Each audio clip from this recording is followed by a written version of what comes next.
Good morning.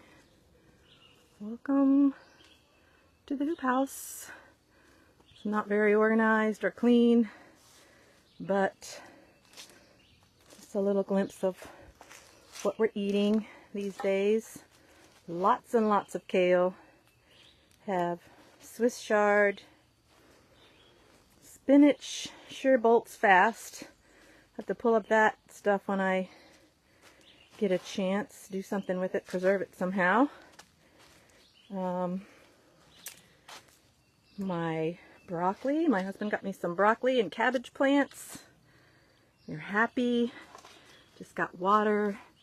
I love to watch how that water pools up on those pretty leaves. So pretty. But my broccoli is about to come forth. Very excited about that.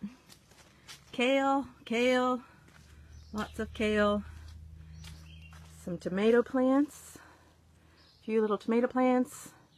Got pickles. And right now, this hoop house smells like tomato plants and basil plants. What could be better?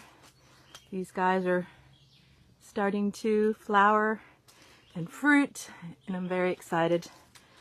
The plants outside the greenhouse have a way to go.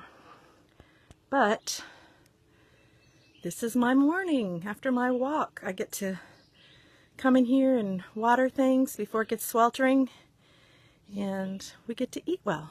Yeah, praise God. Here we go. See ya.